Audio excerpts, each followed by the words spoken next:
Hi, welcome. Welcome to this webinar. I'm Rachel Roth, Senior Director of Grants and Programs at FFP. We're just going to wait another 30 seconds or so, so people can join. Thanks for being here today.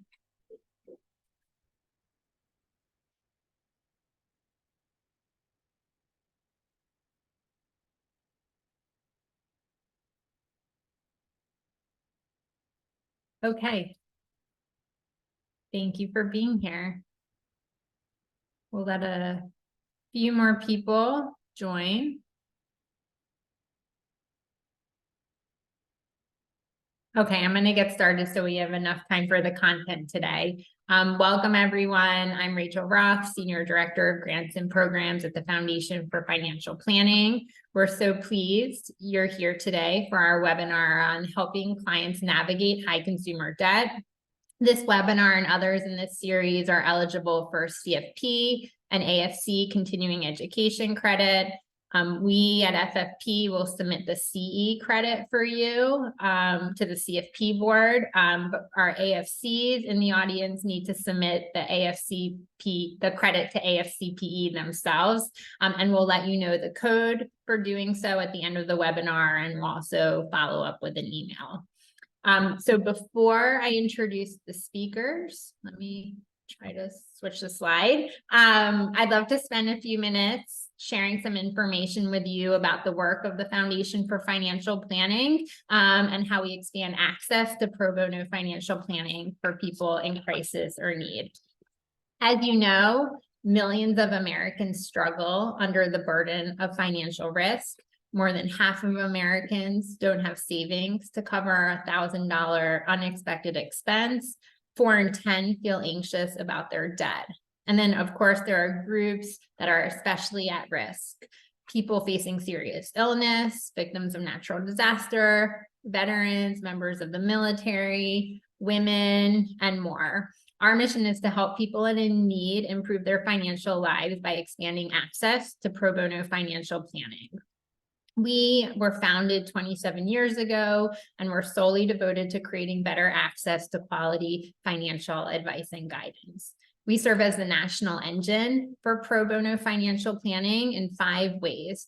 We provide grants to nonprofits across the country that support programs linking financial planners to people who need help.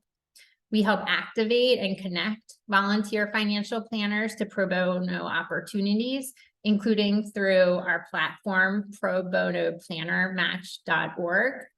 We develop signature program models with key nonprofit partners to reach populations where they can have a particularly strong impact, such as our Financial Planning for Cancer program and our work helping older adults with AARP. We raise awareness of the importance of pro bono service and the impact that it can have on our communities. And then we offer financial planning resources free of charge to people in need and the nonprofits and volunteers who help them. We offer a number of resources to support pro bono financial planning.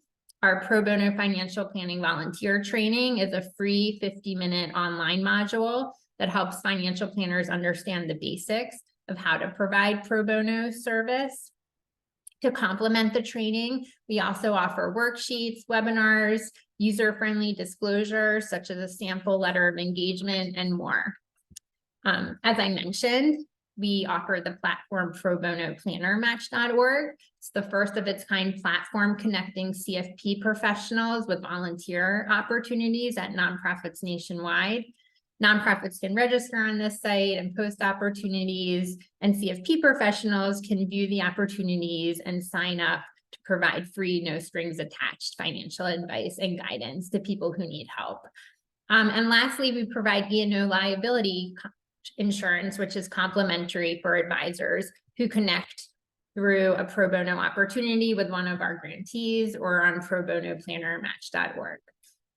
We encourage you to join the pro bono movement. We encourage you to register on probonoplannermatch.org, sign up to receive news from us, whether you're a nonprofit, financial coach, a financial planner, anyone who's interested. and consider supporting our mission with a gift. Without further ado, I'd love to introduce our fantastic group of speakers today. I'm really excited about this webinar. It's a topic that we get a lot of questions about, and that's really relevant to pro bono financial planning. So we're happy to provide some more skills building opportunities here. We have a fantastic group of speakers. Martha Borowski, Financial Empowerment Program Manager at BrightPass. BrightPass is a nonprofit that provides a range of social services to families in need, from food assistance to financial empowerment. Natasha Bishop is Director of Digital Innovation and Development at Apprizin. Apprizin's a nonprofit credit counseling organization that provides a range of other financial wellness services. And Sherry Hoban, Executive Director at Consumer Bankruptcy Assistance Project, a nonprofit that provides free legal services related to the bankruptcy process.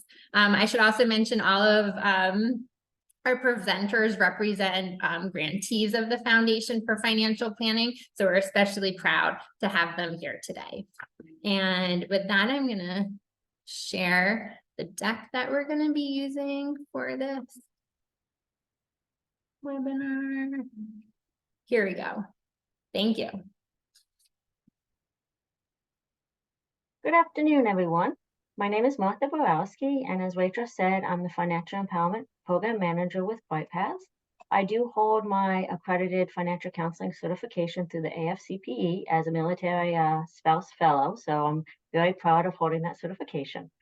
Before we begin discussing the topic of managing how to manage debt with our clients, I'm going to briefly discuss financial coaching and how financial coaching is a first-line assistance we can offer to a client who's struggling with debt.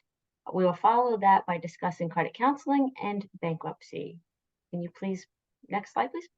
So note the remedial before that.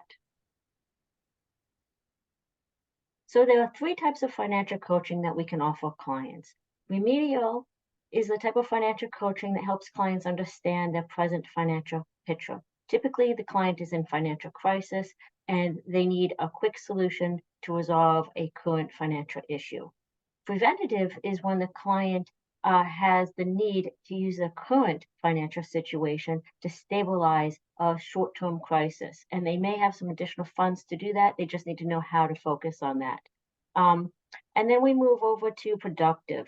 Productive is when a client is seeing that they may have a reason for worrying, maybe a potential layoff, maybe they may have to increase the amount of rent that they pay, and they're coming to financial coaching to go ahead and try to get ahead of that financial aspect, and so they can help out with, so then we can help them out with all of that.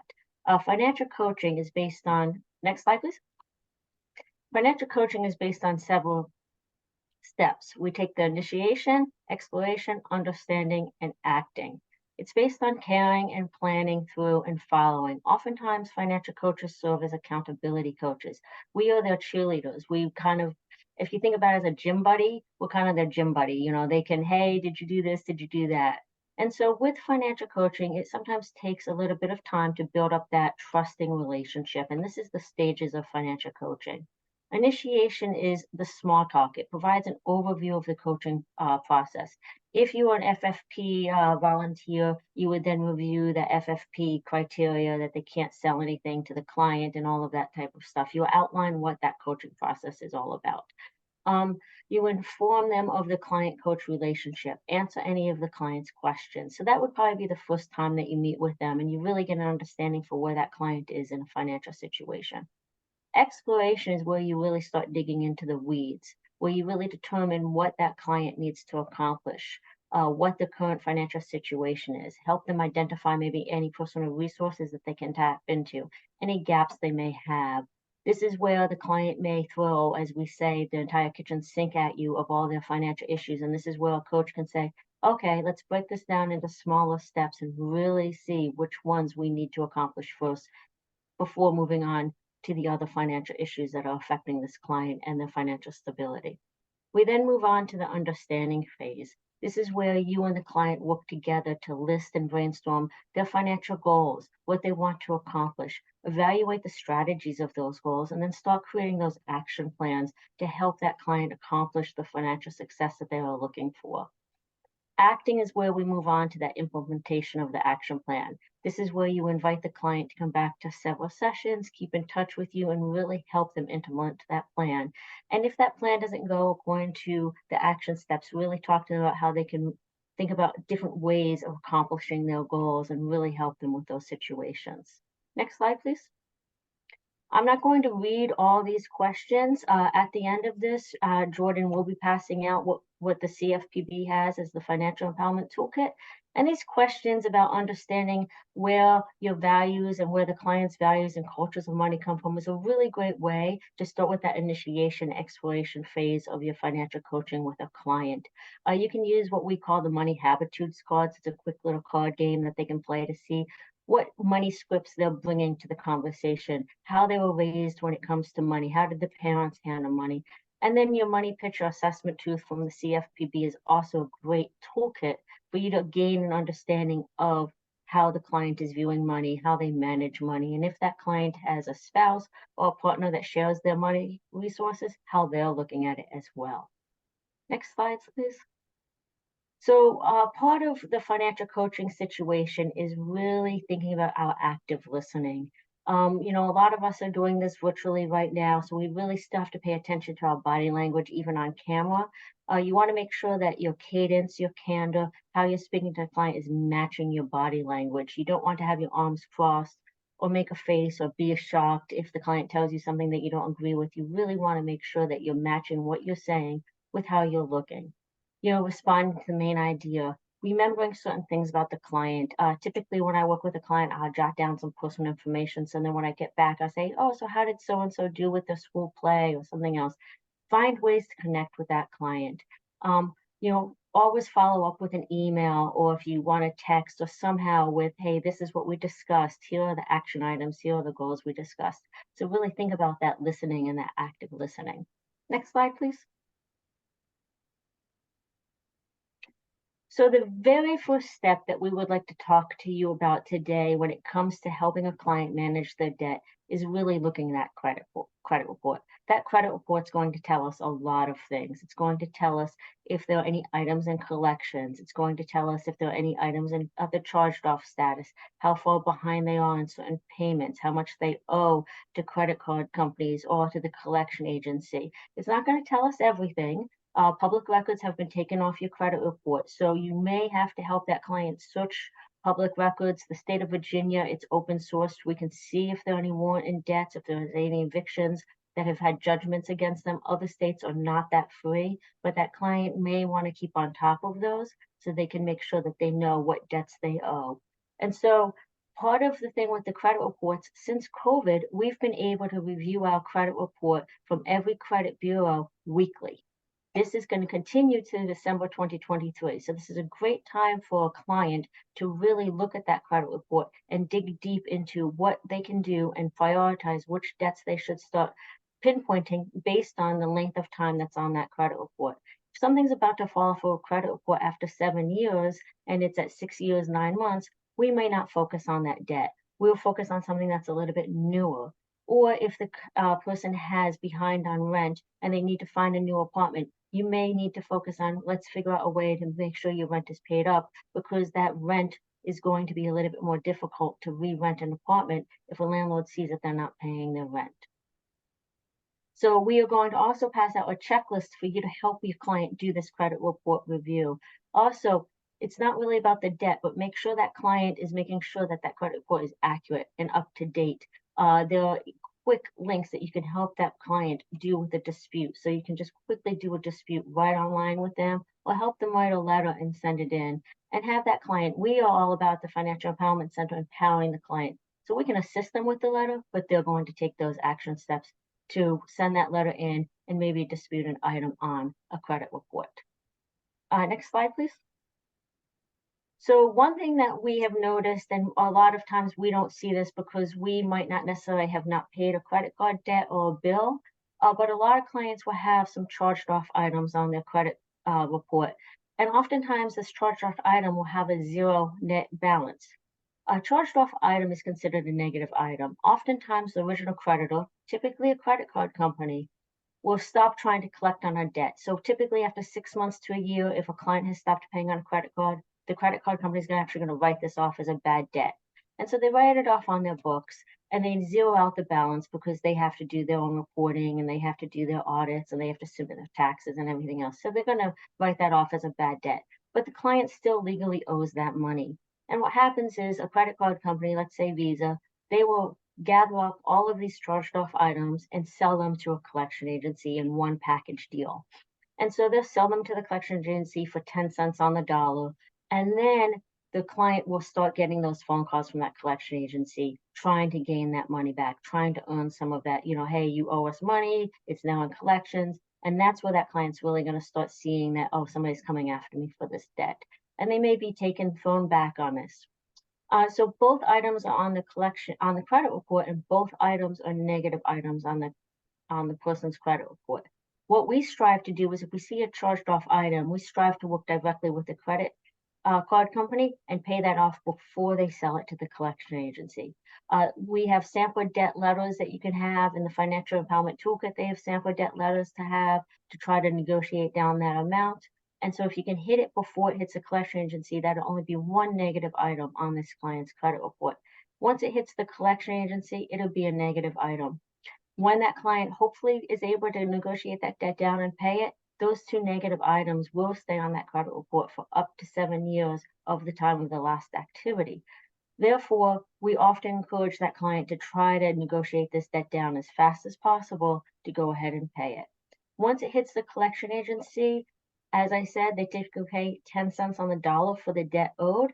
So you can really have some good negotiation tools and say the client can only afford to pay 50%, 60%.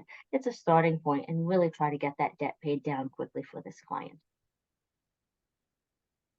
So I am going to pass the torch over to Tasha, who will begin discussing debt, how much is too much debt, and the high cost of debt. Thanks, Martha. So yeah, we wanted to align first on the types of debt that consumers are experiencing. And as I go through these, I'll also share a few trends that we're seeing as we're working with clients with these types of debt. So first up, we have installment loans. Those are going to be your fixed payment and term loans, things like auto, personal, student loans. We have seen a real growth in personal loans with online lending, especially post-COVID. So and those are generally higher interest rates. So something that we really want to hone in on when we're looking at people's debt is some of these personal loans. Obviously, a lot going on around student loans, and we'll talk a little bit more deeply about that later in the webinar, but some new options for folks right now, and repayment began at the beginning of the month. So a lot of people that are stressed about this right now, and something that we're having a lot of conversations about. Next, and kind of what we'll focus on today as we're talking about ways to manage debt, is really the revolving credit. So your unsecured loans, things like credit cards or home equity lines. These are where oftentimes people are getting in trouble. So we want to make sure that we're honing in there and looking at the different options for paying those down. We do look at mortgage loans. While they are generally installment loans, we just look at them a little differently because they do replace a large expense in the budget, the rent. Those are generally 15 to 30 years, fixed, adjustable, interest only. And then payday loans. So while we've seen a lot of state regulations on payday loans that have dwindled the industry a bit in the last few years, we do see payday lenders moving to other avenues. So creating maybe personal loan products, online products, operating from places where those rules don't apply. And so these are definitely still a huge problem for consumers today. They're the short-term, very high interest. We've seen interest as high as 800% on some of these loans. So something that is a real stressor for clients and keeps them in a cycle of debt. If you guys are seeing any other trends along these, please feel free to put those in the chat. I always love hearing from other people who are working directly with clients. So cool, let's go to the next slide. So now that we've learned how to find all of the debts via credit report, kind of put them into those different types of debt buckets, how do we start seeing what the warning signs are of too much debt, right? We have our general rule of thumb, which is that debt payments, things like car loans, personal, student, minimum payments on credit cards, and any home equity lines of credit, not including the mortgage, those should not exceed 15 to 20% of your gross income. So on the next slide, we'll look at an example of that. You want to go to there. So this can be a nice, simple calculation that you can do with your clients to look at the debt ratio and then be able to assess whether debt is starting to become a problem for these clients. So you'll just take the average monthly debt payments, divide that by the gross monthly payments. You can see in this example, we have $400 debt payments, $2,200 gross monthly, and that is 18%. So that's in our kind of green range. And we want to keep that, we want to keep getting lower, right? But 15 to 20% doesn't give us too many warning signs. So this is a nice place to start if you're assessing where your client is and whether debt is a stressor for them. Let's go to the next slide.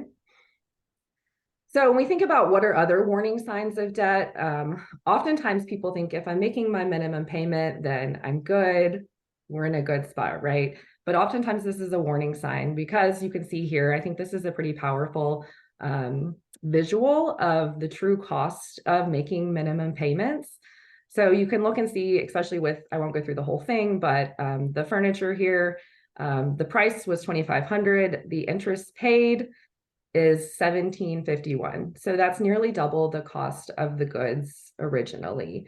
And it's going to take 12 years to pay off if we're only making that monthly minimum payment. So not only are we impacting our budget almost double, but we're carrying this debt for a long time. What is the average lifespan of furniture, right? So we may not even have that good anymore or be using it, but we're still paying on it.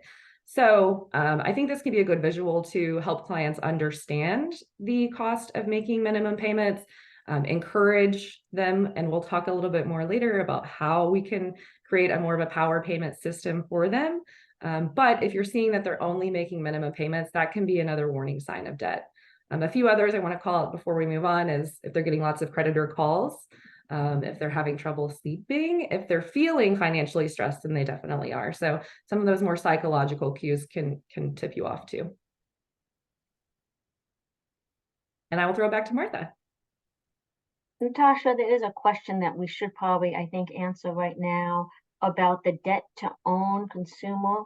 Do you consider payments for rent to own consumer good within the debt to income ratio?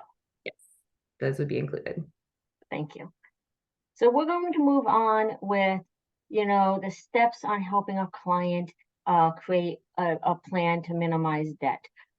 We talked about this when Sherry, Tasha, and I spoke about doing this webinar, that think of it as a waterfall. Your first line of defense will be financial coaching, and that's the top of the waterfall. And then if financial coaching really can't help the client do debt, then talk to somebody at a nonprofit credit counseling, just like what Tasha works with. And then at that point, we may have to have that discussion of bankruptcy. So think of it as a waterfall. So we're going to go down the waterfall on how to help a client deal with debt. And then depending on that level of debt and depending on the client's needs, it may escalate to the next level. Or not, we never really want bankruptcy, but as Sherry was saying, there's sometimes a need for the bankruptcy.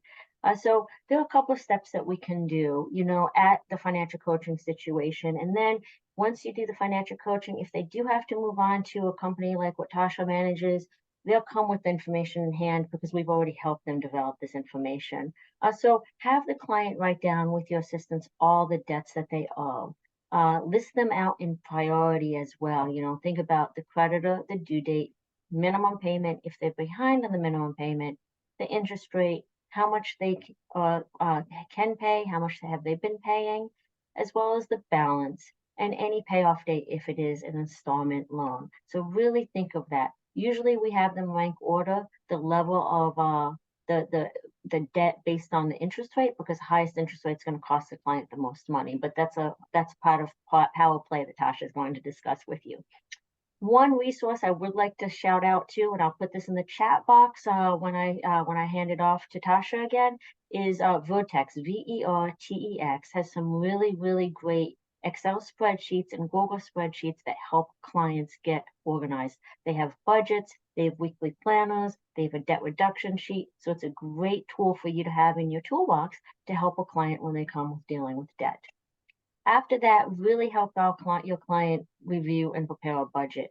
Most people know what they owe when it comes to how much is your rent, your car payment. And they say, well, I don't have enough money to pay my bills. Why am I doing a budget? Because we need to see what that outlay of money is, whether they have that money or not. What do they have to actually stay on top of their finances? And so getting that budget will give you an idea of where the shortfalls are, as well as maybe, oh, you're overspending because you're going to Starbucks every day and maybe you can cut that back. So it's also talking about that discretionary spending, those needs versus the wants. Where can you find even an extra $50 a month to start helping with your debt reduction plan? So that's where that conversation can come into play. Have your clients track how much they spend for 2-3 weeks. Ask them to save receipts. Just put the receipts in an envelope. And if somebody else is using that money that they have in that account that they're using, save receipts, write it down, have a review, and then that way you can really see where the money is going, and is there some spending that can be eliminated or decreased because they may be overspending in certain areas. You can also help your client find some free resources. We're not social workers, but most county, state websites really have those resources for free food, financial assistance, utility assistance. So really guide them to their county resources and see if they qualify for any of those resources. And then before they start a debt reduction plan, we always recommend them to build up an emergency savings fund. The whole process of reducing debt is not to add to your debt. So it's trying to then say, okay, if something happens, we all have those months, days that we have an unexpected expense. Have a small pocket of an emergency savings fund. The rule of thumb is 3 to 6 months of your living expenses. However, a lot of our clients would be panicked to hear that they're supposed to have 3 months of living expenses in a savings account. So maybe say, can you save up 200 or 500 for an emergency savings fund before they begin doing that debt reduction plan? Next slide, please. Once you establish the foundation, once you get all of that, then you can really say, what debts should I tackle first? How should I tackle these debts? The first debts to tackle any past due necessity loans. If the client needs their car to get to and from work, and it is contingent that they have that car to get to and from work to keep that job, they need to start paying that as fast as possible. Paying their rent, keeping that roof over the head, that is a necessity. And then you move on to any past due accounts that may really hinder their ability to maintain, if you think of Maslow's hierarchy of needs, to maintain those safety needs, what they need to really, really make sure that they can keep that roof over their heads, food on the table, their kids clothed, and everything else. Then you want to think about the warrants and debts. Those are judgments that are going to maybe be placed on them depending on if they show up to court or not. But warrants and debts are when somebody's coming after you for a bad debt that you haven't paid on. So it could be a credit card company, it could be a landlord, it could be a rent-to-own company, any of those items. And then we look at the newest debts. And just recently, just in this past month or so, they have changed the policy on medical debts. And Sherry's going to, I think it's Tasha who may briefly discuss the medical debts. But any medical debts over $500 will be on a person's credit report. Any medical debts under $500 will not be on a person's credit report from now on. So we definitely want to target any medical debts over. And we're going to talk about medical debts in just a few minutes. And then oldest debts. As I said a few minutes ago, if the debt is about to fall off a credit report, they do still owe that money. But once it's off, nobody knows they owe it. So it's best to kind of leave it. Always advise the client to pay their necessities first. Don't not pay their rent to pay a credit card bill. I liken it to if you are a school teacher, the child who screams the loudest or disrupts the classroom the most gets the most attention, and that's like a collection agency. They're going to disrupt this person's life the most to try to get them to respond to them, but that is not necessarily that person that you want to deal with a debt with. It's paying that rent or some other debts that they may want to deal with. So yes, it is Tasha, so I'm going to pass it back over to Tasha to discuss paying medical bills. Great, thank you. So yeah, we've been getting a lot, well, there have been changes, like Martha said, in the credit reporting of medical bills. And we've been getting a lot of clients that have medical bills, have questions about them. So thought it would be good to share some of this information with you guys as you're looking at it. A few things to know up first. Generally, hospitals, healthcare providers are not reporting to credit agencies. What will happen, though, is that the medical provider will sell that debt to a collection agency who will then report to the credit reporting agencies, right? So it can and does end up on credit reports.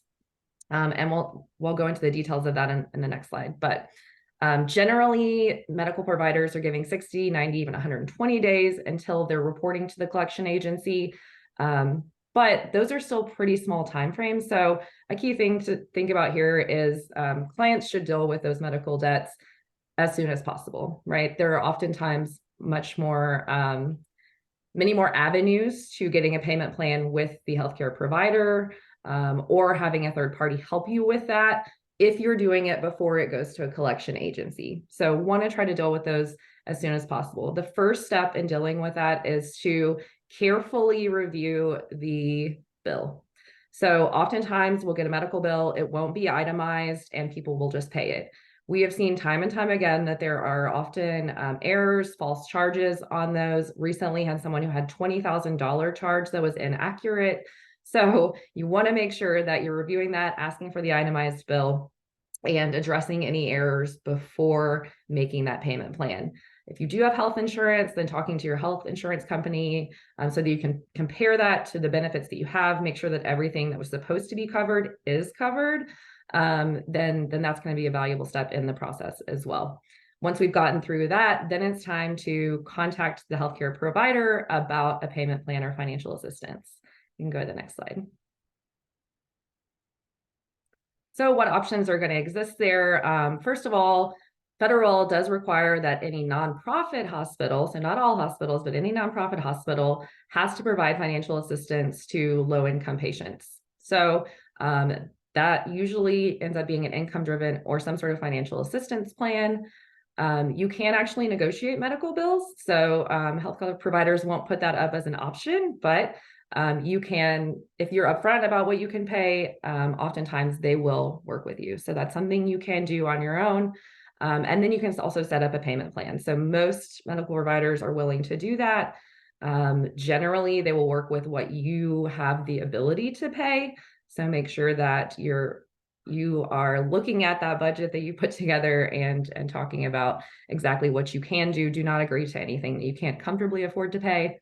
There is a great organization called $4. They will help individuals kind of navigate this process. So that can be good if a client is feeling intimidated by communicating with all of these different medical entities, then $4 is a great resource to be a third party in that journey with you. Next slide, please. And then just to hone in on some of the information that we've already talked about with collections, medical debts under $500 and any that are paid are no longer included on a person's credit report. So that has given a lot of relief. The study that was done before this happened showed that over 60% of people had a medical debt on their credit report. So this has helped a lot of people with their credit. They also changed the time period. So there is an unpaid medical collection debt, and now will not show up on the consumer credit report until a year later. So that gives a little more space and time to be able to work out that payment plan. But again, want to do that as quickly as possible. Okay, Martha, all yours. Okay, so as I said before, Tasha talked about the medical debt. I know we're not social workers, but there are a lot of resources out there at the county and state level that can assist our clients. And 211 is a number that anybody can call from any state, and that number will connect them to local resources and services in their area for food, financial assistance, any assistance for rent and utilities. It's very important to talk to your clients if they're behind on the rent to keep their landlords informed. If the more they update their landlord, the more the landlord may be willing to work with them. So if they're unable to pay their rent in full, maybe discuss with them doing some partial payments. And have those clients, whenever they enter into any negotiation with paying down a debt or setting up a payment plan, make sure the client is realistic about how much they can afford. Look at the client's budget. Can they afford the amount of money that somebody's asking them to pay every month to pay down a debt? And then if they come to that agreement, put all the details in writing, make sure that they're all on the same page, make sure that client sends that over to the person they're negotiating with so everybody knows exactly what she or he has agreed to. Also, call utilities companies. Utility companies have a lot of assistance programs. If the client is a senior citizen, there are programs for them. If the client is disabled, there may be programs for them. If the client has young children in the home, there's a lot of states that have policies that you cannot turn the power off. If there's a elderly person, a disabled person, or a young child in that home, they cannot turn the power off. So have them call the utility companies, see if they qualify for any sort of assistance, any sort of budget billing, any sort of Salvation Army. Oftentimes the Salvation Army will have some funding for them. Well, I know Goodwill sometimes has funding. So have them really do some search. So the next slide, actually, I saw somebody pop it into the chat box, is a Find Help slide. Find Help is a nonprofit that put together resources for us to use with our clients. And they just click on this website, type in their zip code, type in the type of assistance they need, and it's going to come up with places that they can call to see if they can get any of assistance. And so this is a really, really great resource of putting together nonprofits, social services, and every other county resource that's available to the clients within their zip code. Next slide, please. One thing that we have found with our clients when we work with them at the Financial Empowerment Center is they receive a warn in debt letter on their door. They've been summoned or something, and they will just ignore it. And ignoring a warn in debt, ignoring a summons to appear in court for a debt that you owe will then automatically be a judgment against you. So we always encourage the client to, even if they owe that money and they can't pay it, to show up at court. Another tip is, if they show up to court an hour or so before, a lot of times there's some legal assistance lawyers floating around that could help them, or they could say to the person that they are trying to settle the debt with, I have $200 to settle this debt right here and now, will you take it? And if the creditor says no, sometimes the judge doesn't look so kindly on that, because the client's coming there saying, I have money that I can help pay to get this cleared up. So really have them not ignore any sort of summons that they have to appear in court. Have them go, have them talk to free legal services. This slide that will be sent out has a website that can give you the option to help them find free legal services in their area. Again, every state and county has free legal services. It just depends on the client's income if they qualify. And we also want to try to prevent the garnishment of wages if we can at all costs, as well as any lien on any properties. I will pass this back over to Tasha to talk about the payment, the power payment.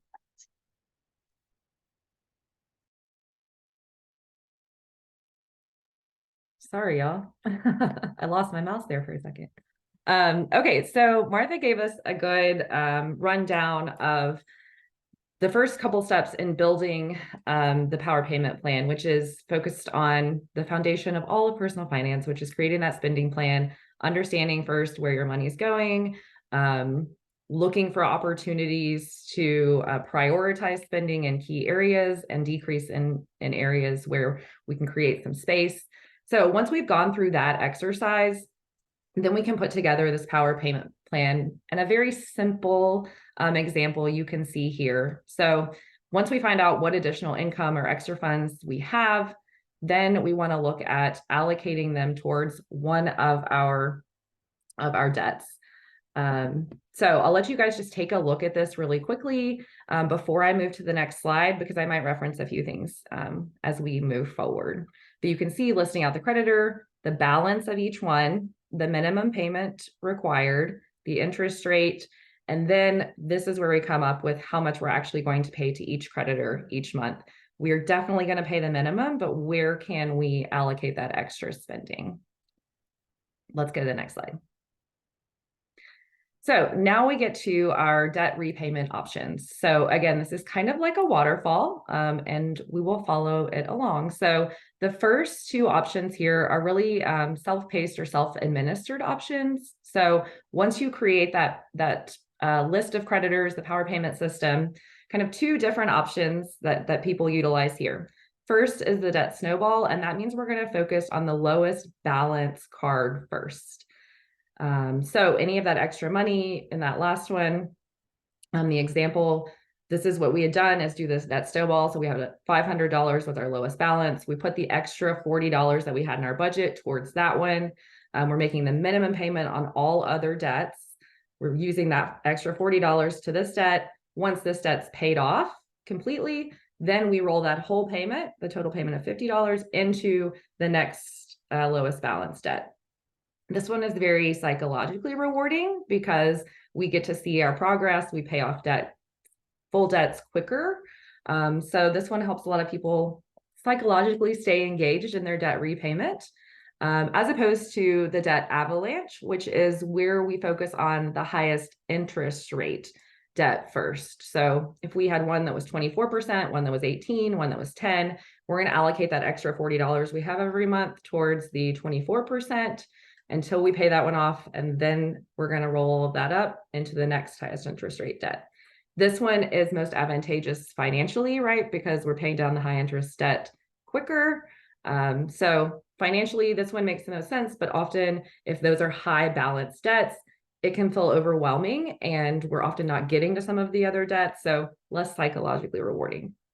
So these are good if people are not behind, if they do have that extra income where they can allocate, and if they feel comfortable kind of self-administering and organizing on their own.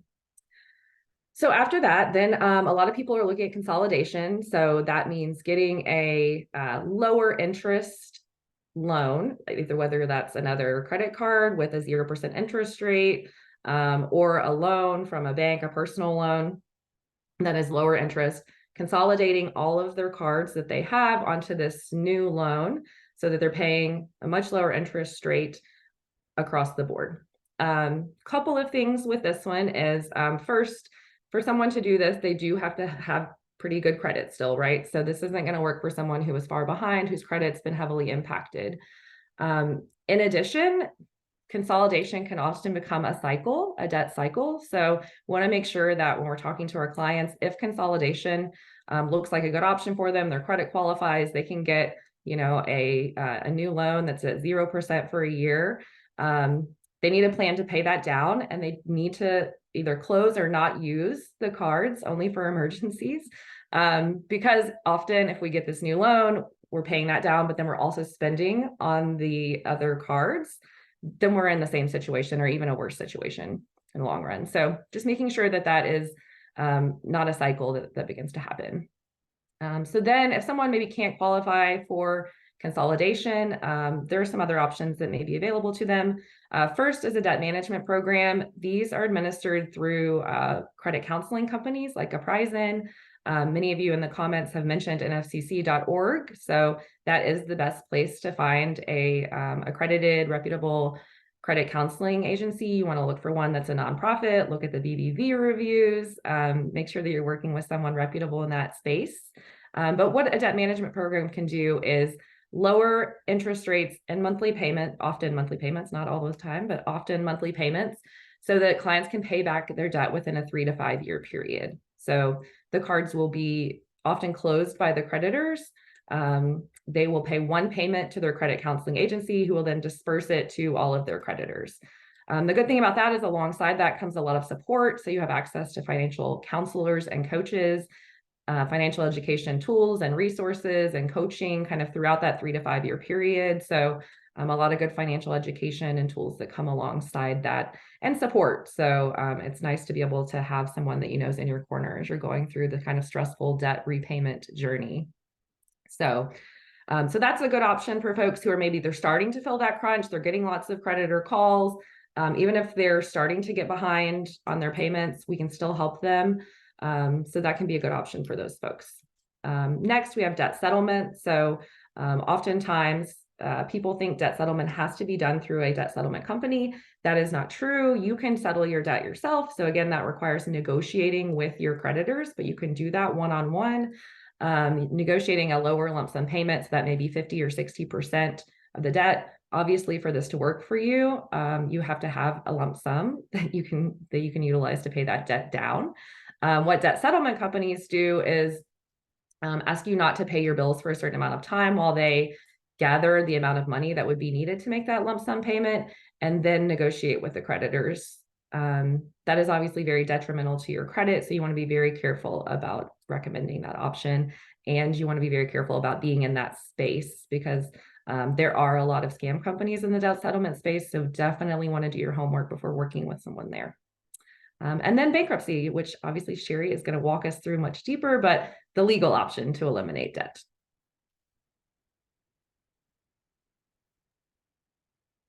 All right, so I'm Sherry Hoban. I'm the Executive Director of Consumer Bankruptcy Assistance Project. And what that means is I'm here in Philadelphia, Pennsylvania, and we match low-income folks with pro bono bankruptcy attorneys. And I say all that, even though we already did our introductions, because I'm here to change the narrative around bankruptcy a little bit, right? As financial planners, as financial professionals, we often say, avoid bankruptcy at all costs. Let's do everything we can to avoid bankruptcy. So I'm here to tell you a little bit more about it and when it's going to be beneficial. For whom is it going to be beneficial, right? When do you start talking about bankruptcy with your clients? In recognizing that it can be a very helpful, appropriate financial tool, in the right situations. So I'll tell you, I'm going to get into what bankruptcy is, the different types, what kind of debt it discharges. But let's talk about the individual first. Who do we look for, right? As bankruptcy attorneys, what are we looking for when someone comes in and says, I want a bankruptcy? What we're looking for is a couple of things. What we often hear is a person comes in and said, I was doing fine, but then I was up to date on my bills until. A lot of times there's some sort of major event, catastrophic event in their life for someone that didn't have a safety net or not enough of a safety net that caused them to go into debt. The three most common are still, illness and injury, death, and divorce or change in family status. Those have been big reasons for bankruptcy, I think, as long as bankruptcy has been around. So, and that is still true. So when you talk about bankruptcy, you hear a lot saying you want the person to get a financial fresh start. Will the bankruptcy give that financial fresh start? The goal is a fresh start. You're going to hear that terminology a lot when talking about bankruptcy. You're going to hear me say that phrase a few times.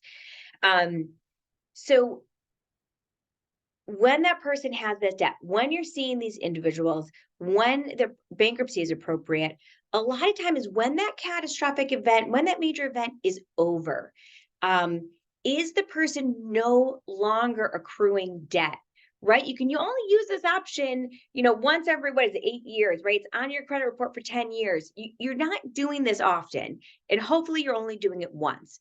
So you want to do it when, but for your back debt, you're actually doing okay. You're able to budget successfully going forward. You're looking forward. So if someone comes to you and either has no income at the moment, that might not be the best time, because that probably means they're still accruing the debt.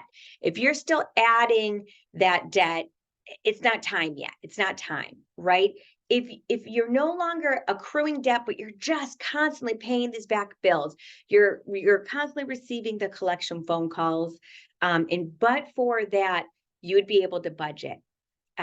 Maybe, right, if you just moved into a cheaper apartment, you'd be able to budget and then be okay. That's the individual that really is going to get that fresh start. The person that has a budget, or you're able to assist with the budget and be financially stable going forward once that back debt is wiped out. So when you're evaluating this, remember to look forward. And is the only thing holding them back a really large sum or a really large debt? That's what we're looking for. Go ahead, next slide. So what is it? What is bankruptcy?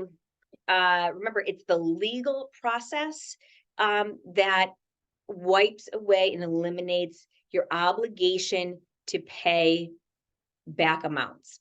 Again, the goal is the financial fresh start to get rid of back debt.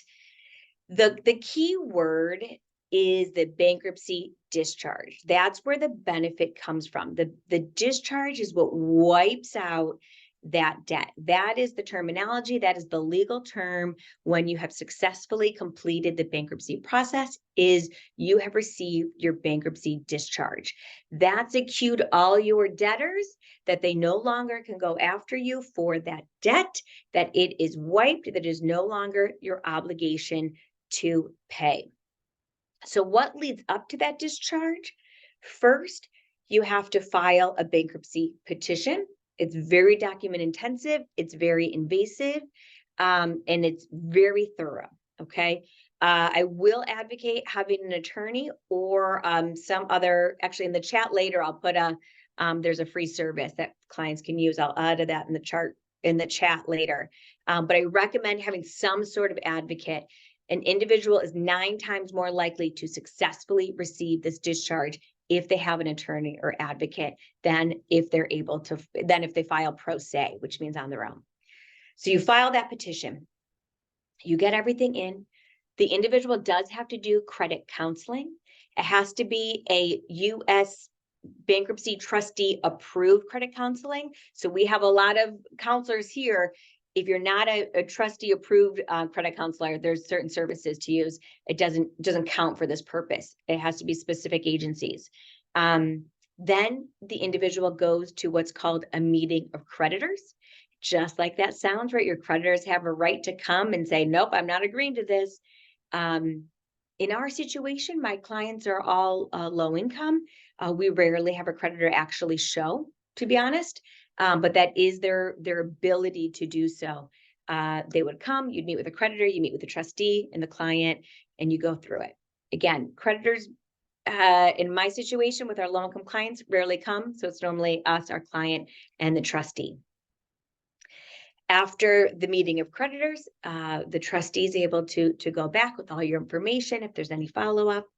The individual has to do a second debtor education class. Again, it has to be a trustee approved course. So some of our advisors here wouldn't necessarily be right for this purpose. And then after that, you get your discharge, and that means all your debts are wiped. There are different types of consumer bankruptcy. So Rachel, we can go to the next slide and we'll talk about the different types. So again, we're only talking consumer here. I'm not talking corporate. I'm not talking small business, farms. There's a bunch of other types. We're talking consumers, the individuals, the people we're seeing. There's a Chapter 7. That's a total liquidation, complete reduction, elimination of your eligible debts. It's much quicker. The trustee is able to sell all your non-exempt property, and they would distribute that, whatever is sold, they would distribute that amount to your creditors first, and then eliminate the rest of your debt. And it really allows debtors, it's much quicker, the Chapter 7. I have an asterisk on your non-exempt property because bankruptcy, we might hear, oh, we have federal rules of bankruptcy, and that's true. But you want to think of the federal rules of bankruptcy as the floor. And all the states can add more protections for debtors as they file. And the perfect example is I'm here in Pennsylvania. We have very few protections. If you're a homeowner and you want to file a Chapter 7, you can only protect about $25,000 of equity. Think of your house. Do you have more than $25,000 of equity in your home? Think of any clients homeowners that you've worked with. It's not very much. Compared to Texas, where you can just protect your primary residence. They don't care the value. They don't care how much equity or non-equity, is it paid off? They just blanketly protect your primary residence. So yes, there are federal rules of bankruptcy, but still it's important to, if you're looking at this or you're referring to someone, know that there are state rules, and some states are a little bit better at protecting debtors than others. Chapter 13 bankruptcy is a much longer process. It's a reorganization. It's not a complete liquidation. You're not going to totally get those wiped out. What you're going to do, it's a very involved algorithm where they figure out a new payment plan, a reorganization of your debt. And then you have an obligation to pay it over 3 to 5 years. And then once you've done that, once everyone has agreed to your amount, it's something you can pay. The 5 years are up, you have paid all your payments, then the rest is discharged, the rest is eliminated. But there is that 3 to 5 year payment plan before that happens. In Chapter 13, you can keep all your property. So all those mortgages, right? For here in Pennsylvania, like I said, we don't protect very much. A lot of times homeowners choose this option. A lot of times renters use 7s, or if you don't have too many assets, you use a 7. If you have more assets, you use a 13. But again, it allows debtors payments they can afford. It allows them to catch up, and allows them some other priority debt payments. So those are the two different, mostly the timing and what gets eliminated. And again, talking about what gets eliminated, let's talk about the specific types of debt. We're running out of time, so I'm going to go a little quicker through this next slide.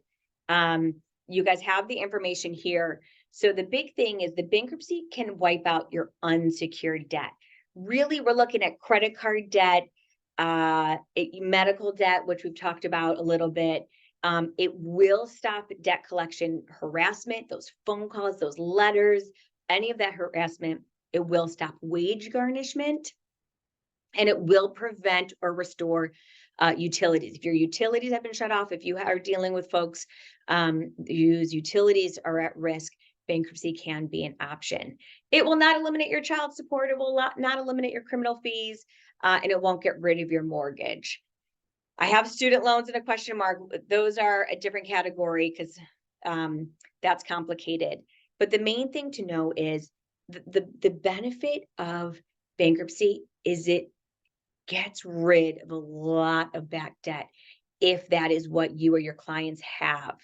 Studies have shown, right, even with that bankruptcy on your credit report, because now you don't have those back delinquent reports getting carried over and your credit score, and you're paying up to date. Because again, remember I said the person's doing all right going forward. You're paying on time, you're paying in full, right? Studies have actually shown your people's credit scores go up pretty quickly, 6 months to a year after they have much significantly increased credit scores, which can be beneficial. Tax debt, no. Tax debt, generally, no.